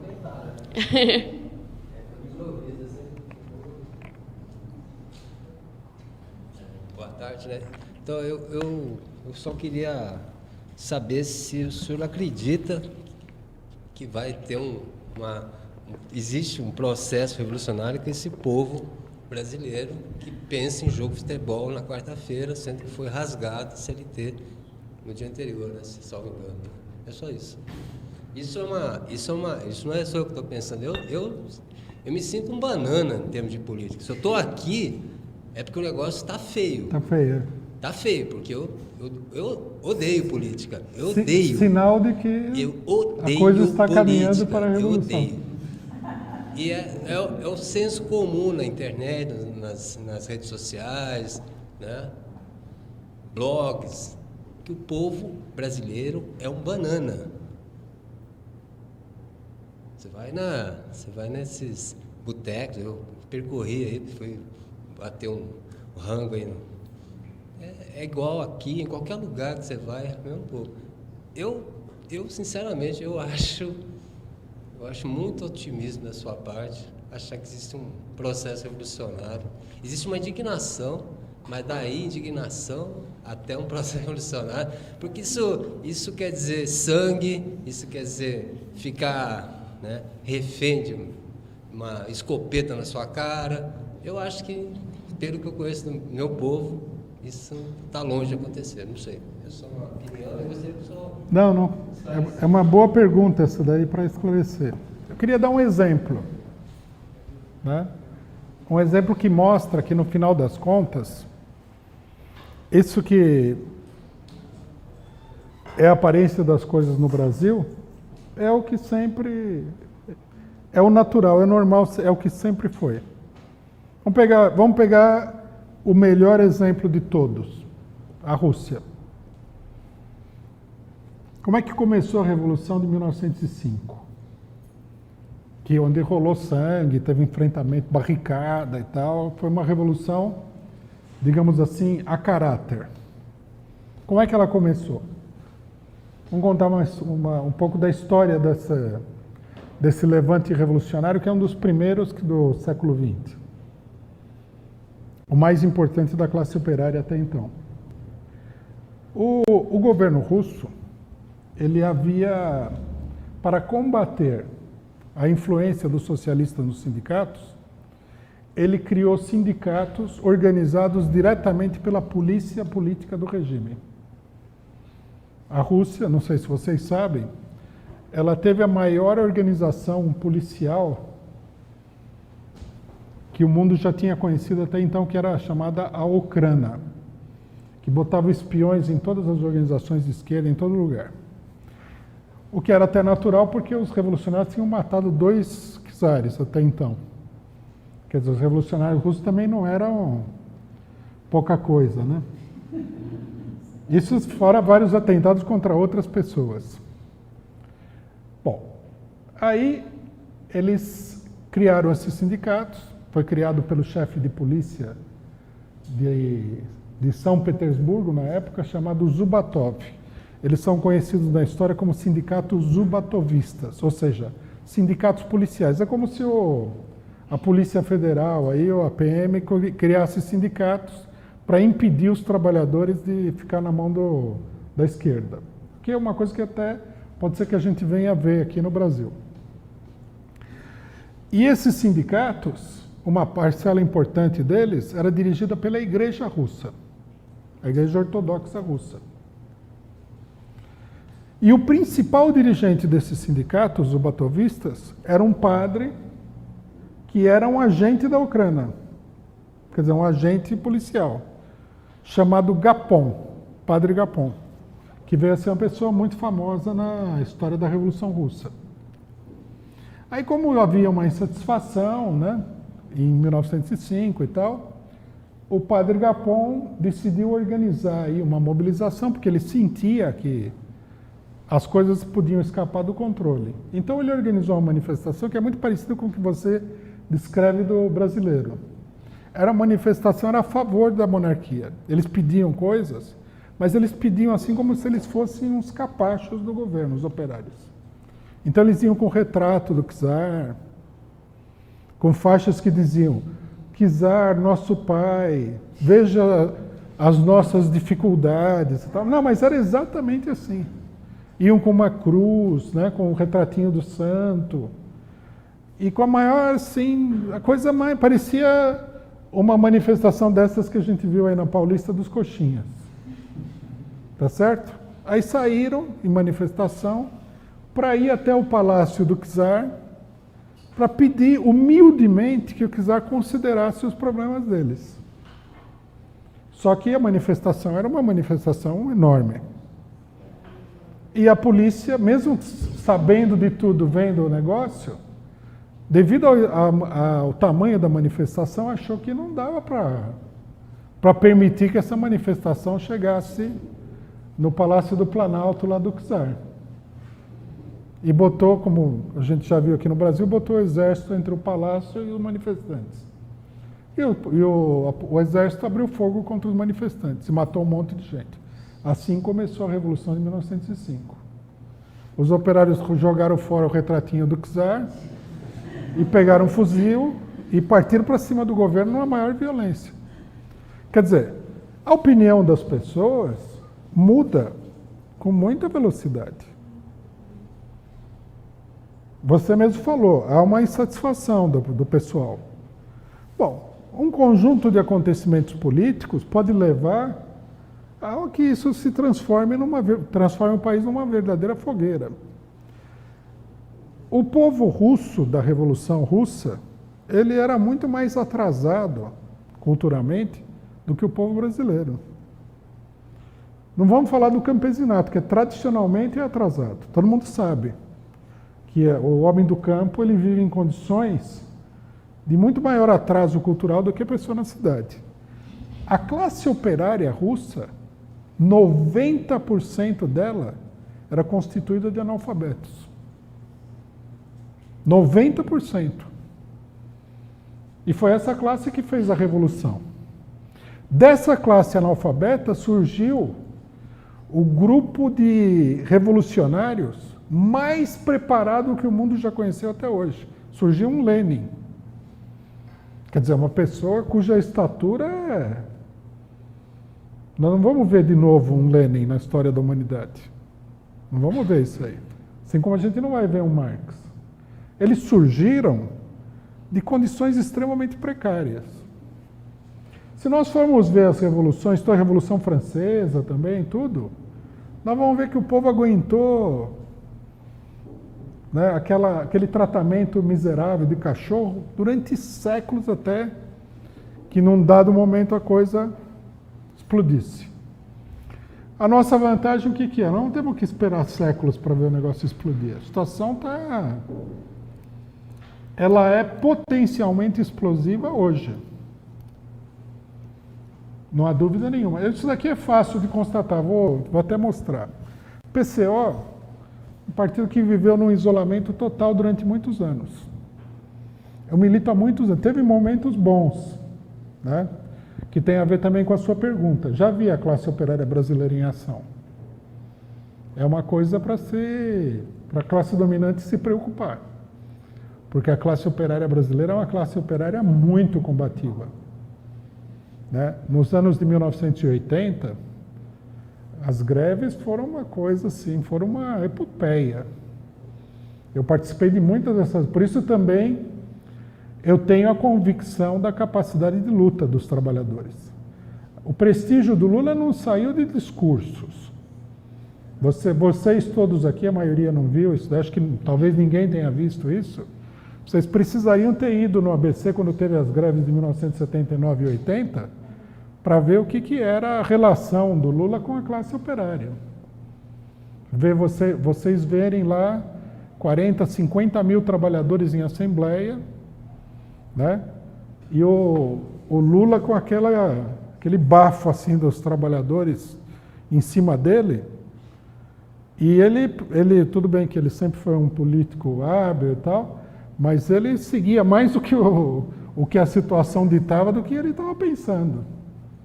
Era uma coisa muito... Era digno de se ver para entender o potencial da situação, porque faz tempo que a gente não vê isso daí. Faz muito tempo que eu não vejo uma greve de verdade como eu vi naquele período lá. Né? Um período que, por exemplo, para mim, como experiência política, me marcou muito. Então, me perdi um pouquinho aqui. A classe trabalhadora brasileira ela é combativa.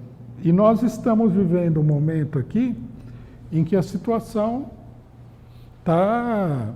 Nós estamos indo para uma desagregação muito grande, tanto da economia nacional como do próprio regime político.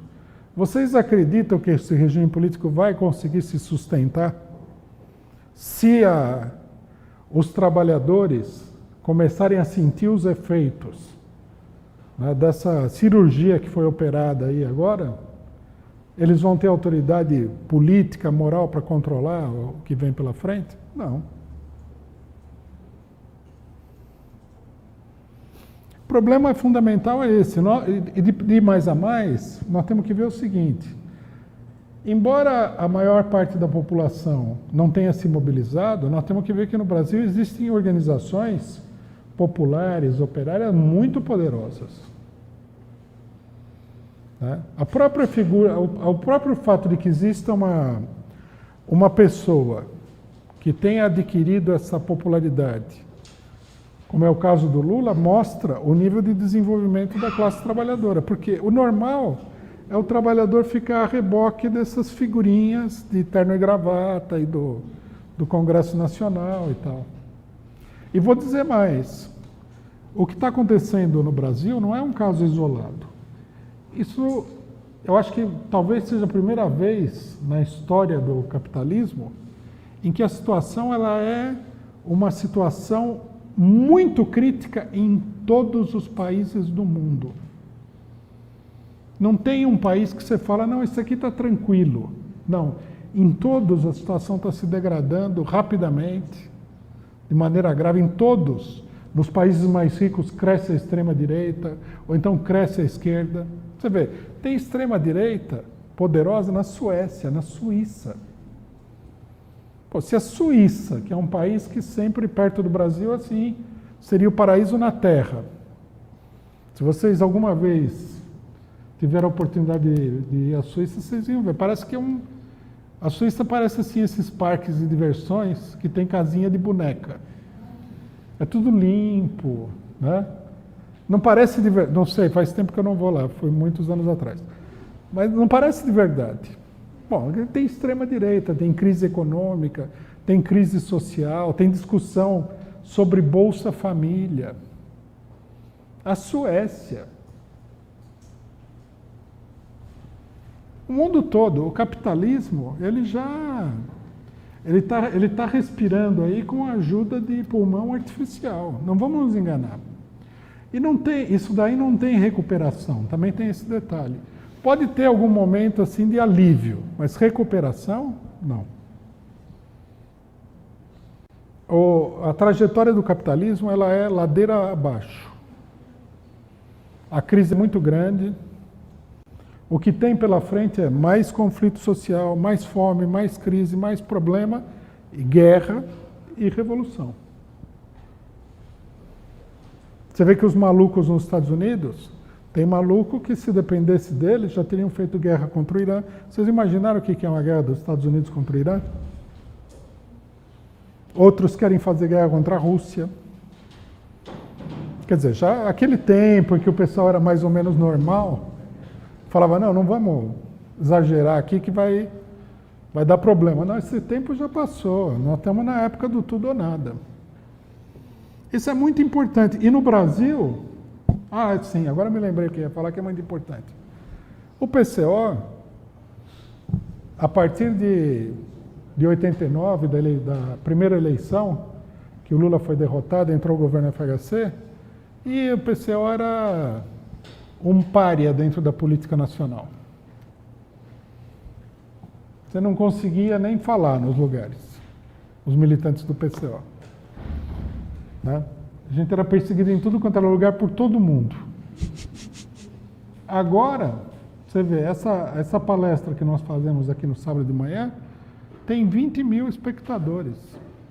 Não é? Tudo bem, eu posso ser vaidoso, considerar que eu falo muito bem, que eu sou super inteligente e lindo, fotogênico e tal, e uma série de coisas. Mas o fato é que isso é um sinal, não do PCO, porque eu também não estou falando nada que eu não falei há 20 anos atrás. Nada. Talvez fale um pouco melhor, porque finalmente você fica mais velho, você aprende alguns truques, mas é o pessoal que mudou, não fomos nós. E essa mudança é muito significativa, porque as nossas ideias, teve época que a gente falava, tinha gente que olhava e falava assim, nossa, coitado desse cara, olha o que ele está falando aqui, que absurdo. Eu olhava e falava, bom, o que se há de fazer, né? Agora não tem mais isso não, agora todo mundo leva a sério o que a gente fala. E o pessoal leva a sério, por quê? Não foi a gente que melhorou, foram eles que avançaram. E isso é um sinal da evolução geral da situação brasileira. Por quê? Porque as amplas massas, elas se manifestam, em primeiro lugar, através dos seus setores mais esclarecidos, como tudo no mundo. Sempre tem alguém, você está numa fábrica, quem conhece o movimento operário sabe, numa fábrica tem o cara mais esperto do que os outros, que vai lá e fala, não, isso é bobagem, não leva a sério e tal. Ele é uma espécie de instrumento da classe. Né? Ele reflete a evolução da classe na pessoa dele, ou em algumas pessoas, em uma organização, mas é uma evolução que não é só dele, é de toda a classe operária que está em volta. Aí, logicamente, que nós temos aquele processo que, no solavanco da crise, essas pessoas que são mais esclarecidas, elas agrupam todo o resto, porque o pessoal já se acostumou a ver aquelas pessoas como pessoas mais esclarecidas, mais sensatas, etc. e tal, e quando chega a hora da ação, elas se aproximam daquela pessoa e agem junto com ela. Então, nós temos que considerar tudo isso. Eu acho que nós devemos ver a situação com preocupação, porque nós temos uma luta muito séria pela frente contra o golpe, e até o momento nós não estamos perdendo totalmente, mas estamos perdendo. Mas nós devemos ver com otimismo, porque há uma tendência crescente à mobilização, à consciência política, à organização, tudo. Nós devemos ver isso aí assim. Questionaram aqui se o caos econômico e social são elementos revolucionários, porque a África não é revolucionária. Porque a África tem muito pouca classe operária, mas ela é revolucionária também.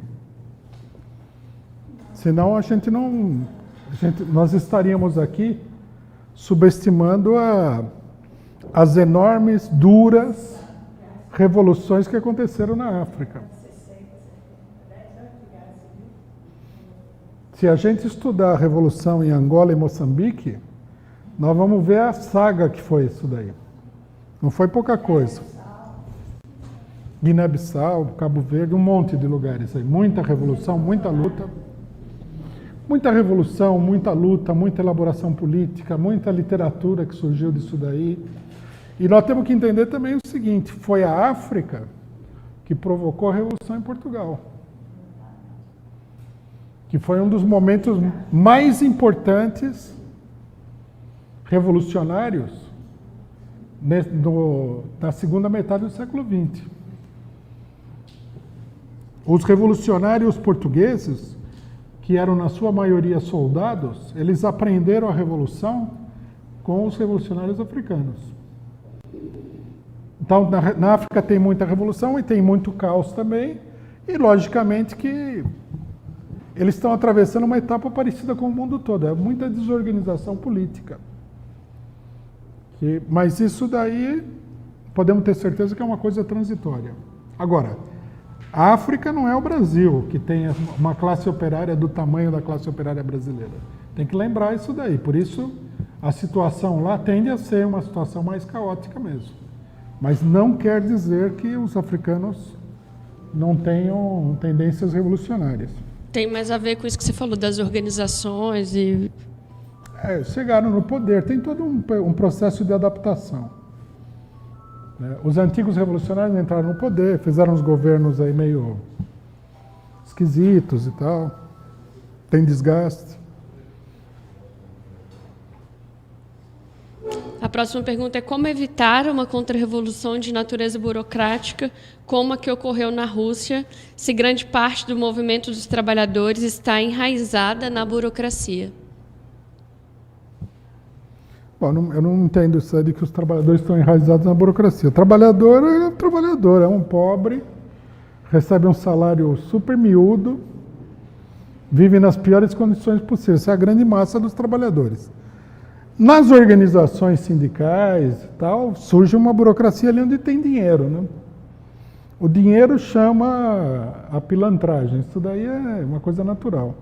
Mas na hora do vamos ver, os trabalhadores põem isso aí para correr rapidinho. Eu já vi isso acontecer. Não acho que é uma grande... Essa burocracia das organizações sindicais brasileiras é uma grande ameaça, um grande poder. Eu acho que eles se apoiam numa certa paralisia que tem no movimento operário. Agora, também não é correto a gente se preocupar com o que vai acontecer depois da Revolução. Acho que a nossa primeira preocupação é ver a realização da Revolução, que já é bem complicado. Uma vez que você realizou a Revolução, daí você fica de olho para ver se alguém não vai lá, né? Se você não vai entregar a rapadura para o primeiro aventureiro que aparecer, mas é outra história, vamos falar que é verdade.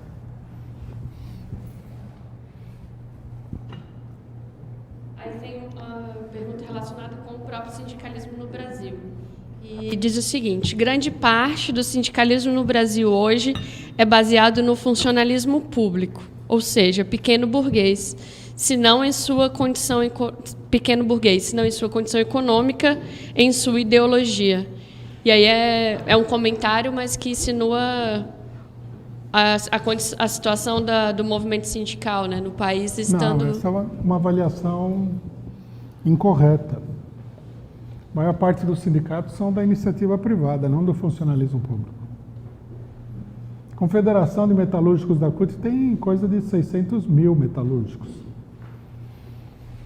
E mais ainda, os sindicatos mais poderosos são os sindicatos da indústria.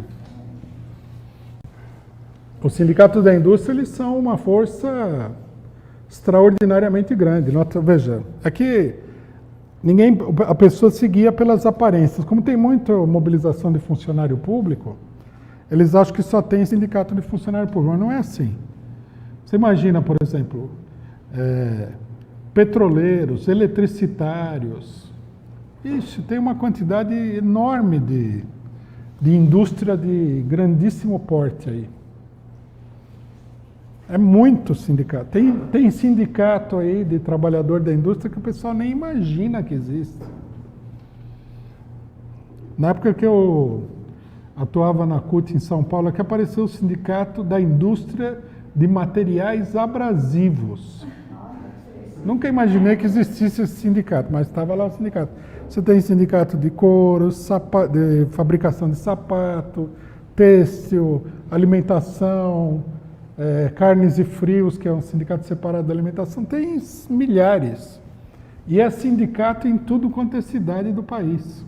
Você vai em Araraquara, tem metalúrgico, tem sindicato da bebida, tem sindicato disso, daquilo.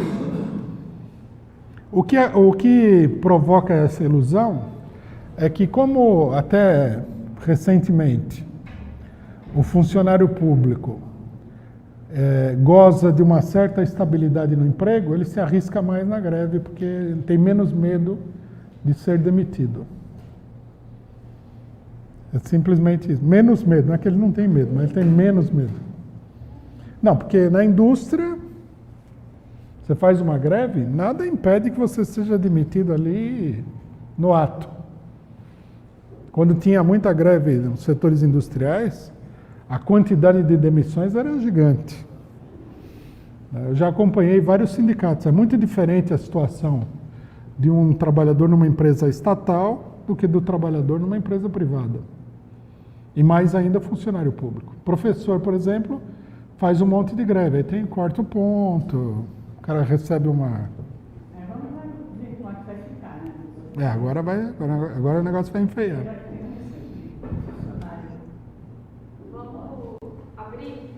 Você quer fazer uma pergunta, depois tem outras pessoas e eu vou chamando aqui. Quem quiser ainda falar, colocar uma questão, levanta o braço, que eu chamo na sequência. Zé Luiz?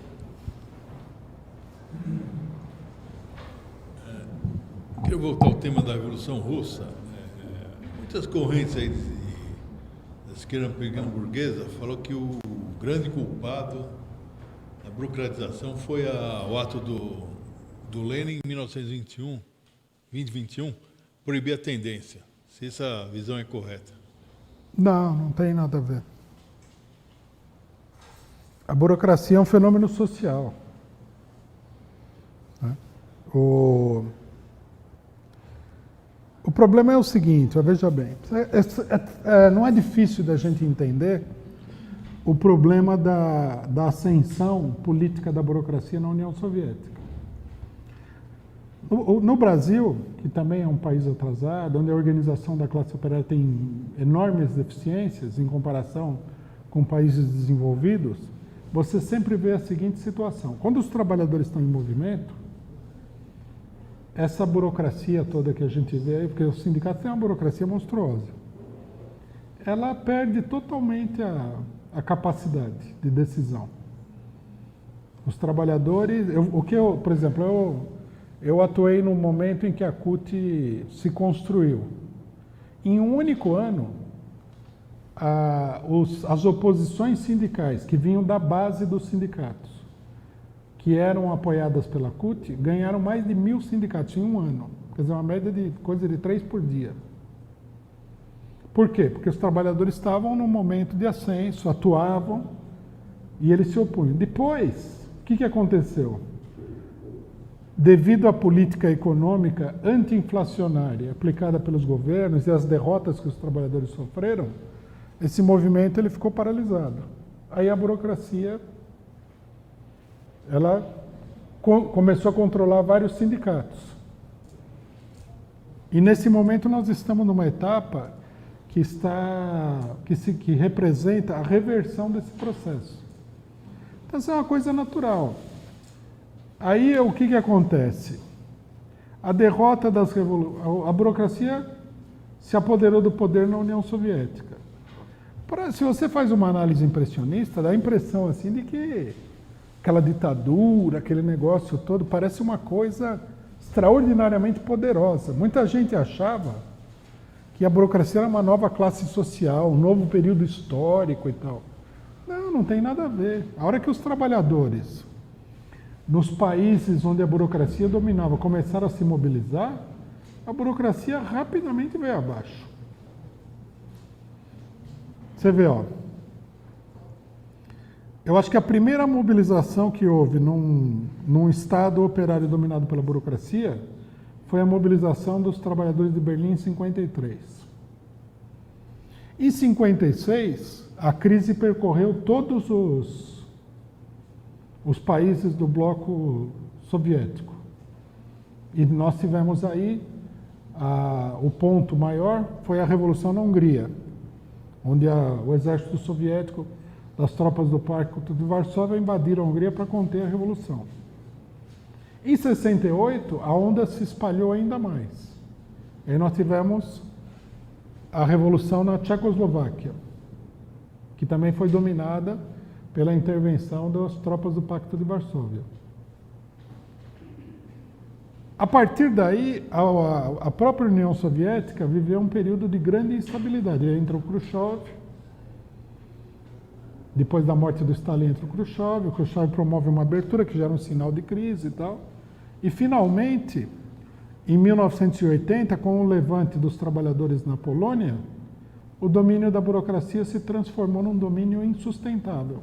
Então, quer dizer, toda aquela impressão que se tinha com todo aquele debate de que a burocracia era uma força, que você não conseguia se livrar dela, era falso. A burocracia era fraca.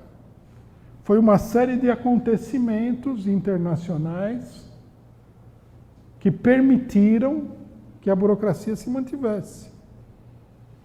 E não uma força própria, intrínseca da burocracia. Por isso que esse debate sobre se a revolução vai se burocratizar, é um debate que ele não é realista, ele não é baseado em dados objetivos da situação. Você vê, na União Soviética, onde houve uma enorme revolução, uma mobilização e tudo mais, e todo um processo, demorou bastante para a burocracia entrar numa crise definitiva. Mas, por exemplo, a partir de 1950, a burocracia já estava em crise. Nos outros países, onde os estados operários se formaram a partir de 48, o negócio começou a cair a partir de 1980. Cair, não entrar em crise. É só ver, em 20 e poucos anos caiu. Quer dizer, no final das contas, se você for ver bem, a ditadura militar brasileira durou mais do que a burocracia dos estados fora da União Soviética. Então, de onde vem a história de que a burocracia iria dominar por séculos e tal? Não tem fundamento na realidade. A gente tem que analisar bem os dados objetivos da situação, ver a data, ver os acontecimentos históricos, etc. e tal. E o domínio da burocracia na União Soviética, se a gente for analisar toda a história da União Soviética, é crise em cima de crise.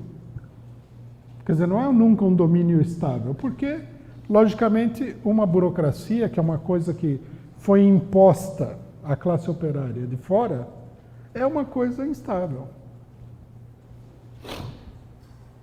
Então, eu acho que não tem muito fundamento a ideia de que foi esse ou aquele fato. Foi um refluxo, aí a burocracia tomou conta e numa outra, se não houvesse o desenvolvimento que leva até a Segunda Guerra Mundial, o crescimento econômico posterior, a burocracia teria entrado em crise muito antes,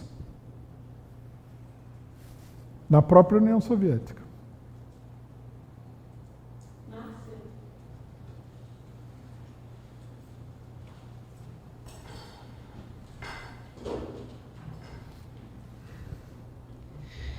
Bem, eu queria fazer um comentário quando você disse que a classe operária brasileira não tem tendência, aliás, uma pergunta, né? Comentar um pouco, perguntar, uma tendência revolucionária. O seguinte, o próprio Muniz Bandeira, cientista político, da Alemanha, analisando a situação brasileira, ele acha que nós estamos em vias de uma convulsão social. Mas aí, a gente precisaria ver, né, numa convulsão social, qual que seria o encaminhamento, né, para uma revolução, vamos dizer assim, socialista ou para a extrema-direita, no caso, de tipo fascista. Então, quando o Rui fala em necessidade de lideranças, né, para que tome consciência, para orientar os trabalhadores, eu acho isso fundamental e eu lembrei de Gramsci. Que Gramsci, ele não acha que a superestrutura, no caso a ideologia, é superior ao desenvolvimento econômico-social, ele acha que caminham junto, essas duas, tanto a infraestrutura como a superestrutura, caminham juntos E existe a necessidade, para que os trabalhadores tomem consciência, né, a necessidade constante do que ele chama de intelectuais orgânicos que surgem quase que com mais dificuldade na classe trabalhadora do que nas classes dominantes, claro. Mas que esses intelectuais orgânicos é que vão orientar e e encaminhar a conscientização, vamos dizer assim, né, através do próprio estudo da história, das situações regionais, etc., para os trabalhadores poderem se mobilizar, né? E essa é a colocação que eu faço. Quando você fala, Rui, que uma situação gravíssima, claro, será que teria acontecido a Revolução Russa sem a Primeira Guerra Mundial? Tem gente que acha que a Primeira Guerra Mundial foi fundamental para o desencadeamento da Revolução Russa, que fala em terra, liberdade, terra e pão. Terra, pão e liberdade, não é isso?